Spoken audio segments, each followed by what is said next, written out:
In a democratic government, the elected representatives are the rulers. However, even the rulers need to follow certain rules and guidelines. It is necessary to divide the decision-making power of the government into three separate branches: the legislature, the executive, and the judiciary. In short, the legislature makes the laws, the executive implements them, and the judiciary resolves disputes that arise out of major policy decisions.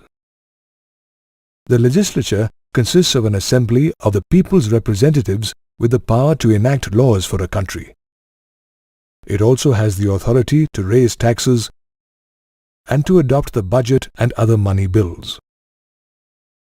The executive is a group of persons with the authority to initiate major policies, make decisions, and implement them on the basis of constitutional laws. The judiciary is an institution that administers justice and resolves legal disputes. All the courts in the country are collectively called the judiciary. We will now see how a government order is passed, executed, and judged in the courts of law.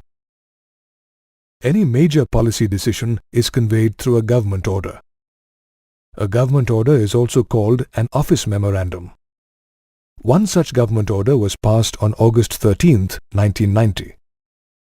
The government passes a lot of orders every day on a variety of matters, but the one passed on August 13, 1990 was very important and became a major source of controversy. Let's take a look at the government order and what happened after it was passed. This order announced that 27% of vacancies in civil posts and services under the Government of India would be reserved for socially and economically backward classes, Cbse. Earlier, job reservations were only for scheduled castes and scheduled tribes. With this order, the backward class people were also eligible for the quota of 27%.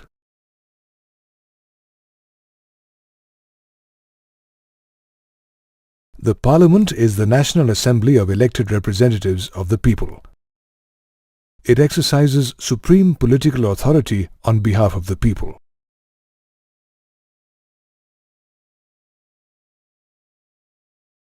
The Assembly of elected representatives of the people at the state level is called the legislature or the Legislative Assembly.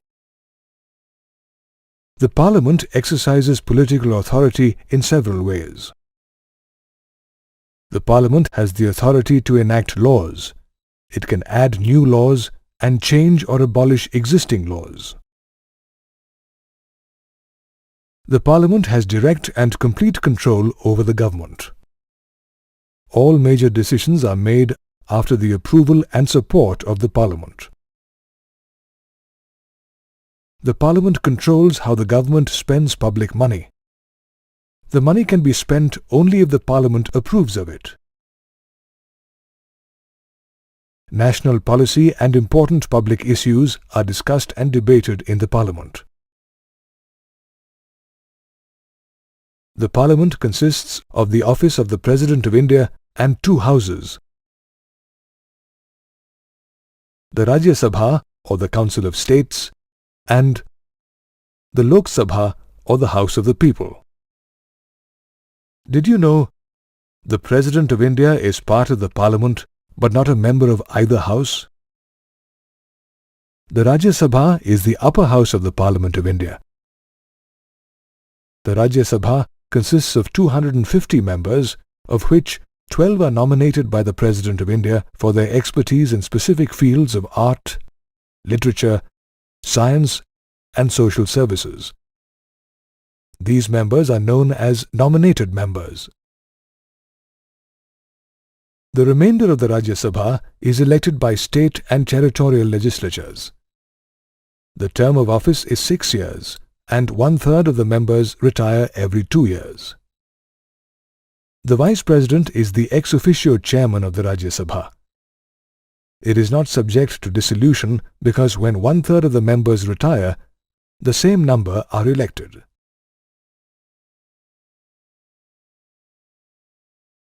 The Lok Sabha is directly elected by the people of India. The Lok Sabha can have a maximum of 552 members, including 20 members from the Union Territories and 2 from the Anglo-Indian community. The Speaker presides over the sessions. Though the Rajya Sabha has some special powers, the Lok Sabha has supreme powers. Before a law is passed, it is discussed in both the houses. If there is a difference, the final decision is made after a joint session of both the houses. Due to a large number of members, the view of the Lok Sabha matters a lot. In a money bill, it has the final authority. Once the Lok Sabha passes the budget or a law related to money, the Rajya Sabha cannot reject it. The Rajya Sabha can just delay it by 14 days or suggest changes. The Lok Sabha controls the Council of Ministers. To become a Prime Minister, one needs the support of a majority of the members of the Lok Sabha. If the majority of the members of the Lok Sabha have no confidence in the Council of Ministers, then the entire Council of Ministers and the Prime Minister have to resign.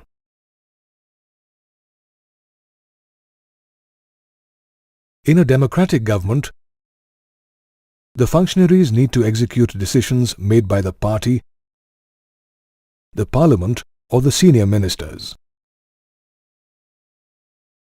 They just execute the decisions, but do not have powers on behalf of the people.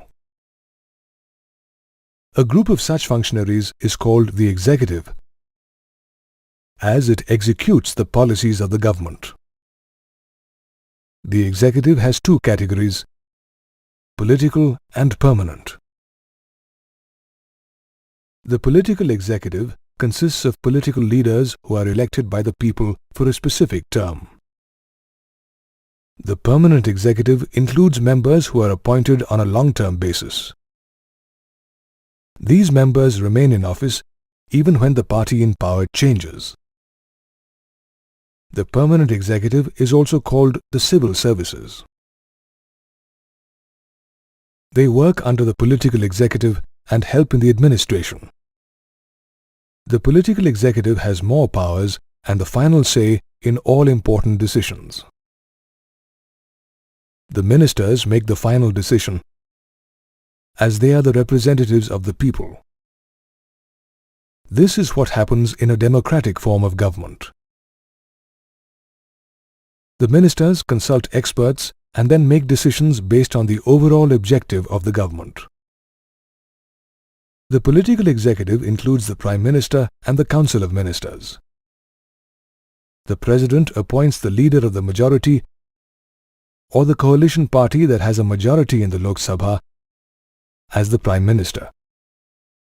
The Prime Minister remains in office as long as he or she remains the leader of the majority party or the coalition. In other words, the Prime Minister remains in office as long as he or she enjoys the confidence of the Lok Sabha. The remaining ministers are appointed by the President based on the Prime Minister's advice.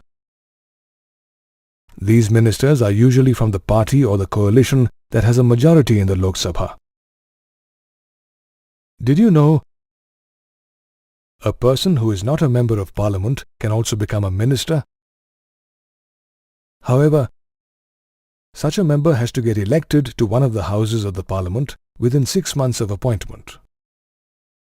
The group of ministers is called the Council of Ministers. It includes about 70 members of different ranks.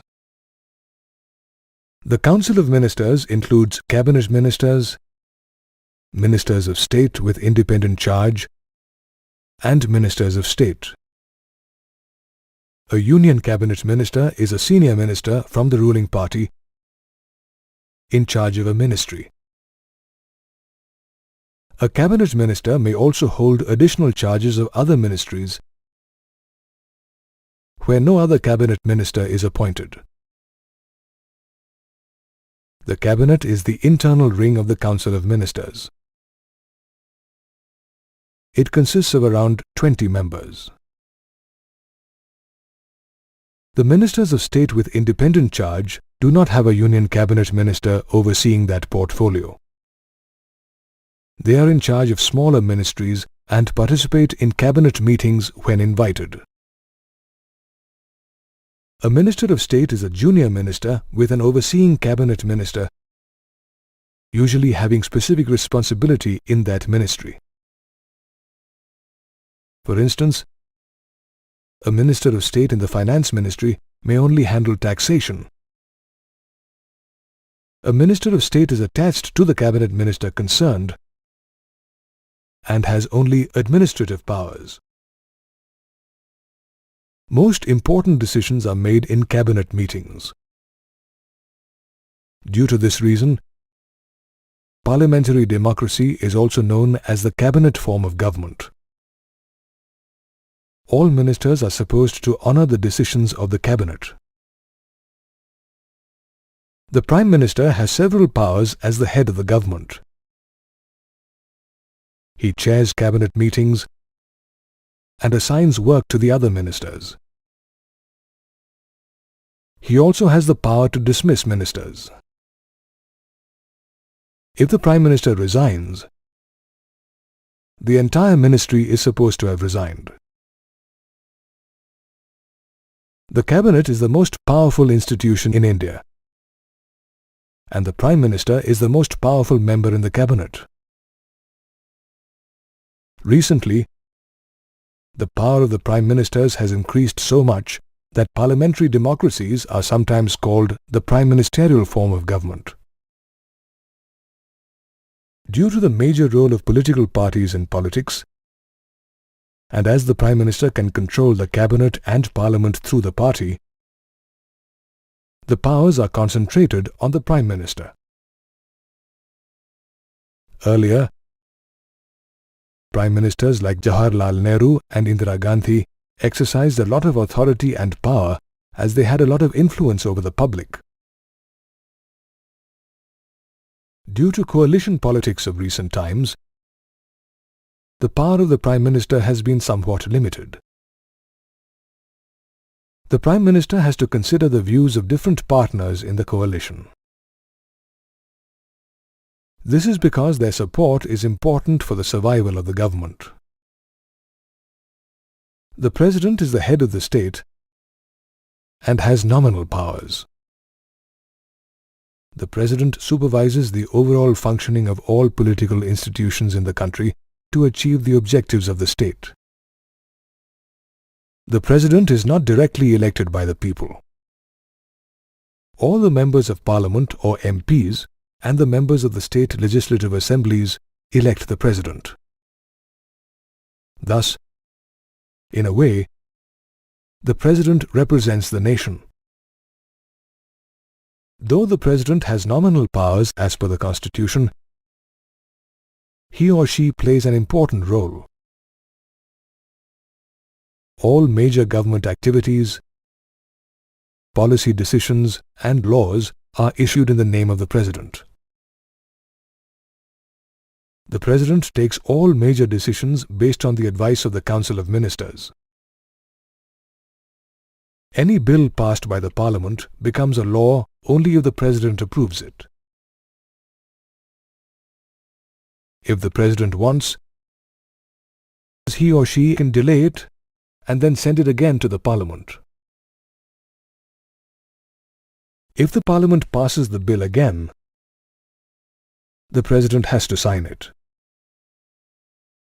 One major decision that the President makes on his or her own is to appoint the Prime Minister. The President appoints the leader of the majority party or the coalition that enjoys a majority support in the Lok Sabha as the Prime Minister. The judiciary includes all the courts at different levels in a country. The Indian judiciary is an independent judiciary that consists of the Supreme Court, High Courts, and District Courts. The Indian courts of law are further divided into two groups: civil courts and criminal courts. The civil courts deal with general disputes regarding land, property, and rights. The criminal courts deal with cases of murder, riot, and looting. The Supreme Court controls the judicial administration in the country and resolves disputes between citizens and the government, between two or more states, and between states and the Union government. The Indian judiciary is known for being independent from the legislature and the executive and is non-partisan. The judges do not act on the direction of the government or the ruling party. The judges for the Supreme Court and High Courts are appointed by the President on the advice of the Prime Minister and in consultation with the Chief Justice of the Supreme Court. The senior judges of the Supreme Court select the new judges of the Supreme Court and the High Courts. Once appointed, it is difficult to remove a judge from his or her position. A judge can be removed only when an impeachment motion is passed separately by a two-thirds majority of members of each of the two houses of the Parliament. The Supreme Court and the High Courts have the power to interpret the Constitution. If the courts feel that any law or action of the government is against the Constitution, they can declare it invalid. After a judicial review, the courts can determine the constitutional validity of any law or action of the government. However, the Supreme Court has also ruled that the basic principles of the Constitution cannot be changed by the Parliament. It acts like a guardian of the fundamental rights. The Indian judiciary is independent in the appointment and removal of judges and in the execution of its powers. Anyone can approach the courts if public interest and human rights are affected by the actions of the government. This is called a public interest litigation. This way, the judiciary keeps the government and its officials in check. Due to this reason, people have a high level of confidence in the judiciary.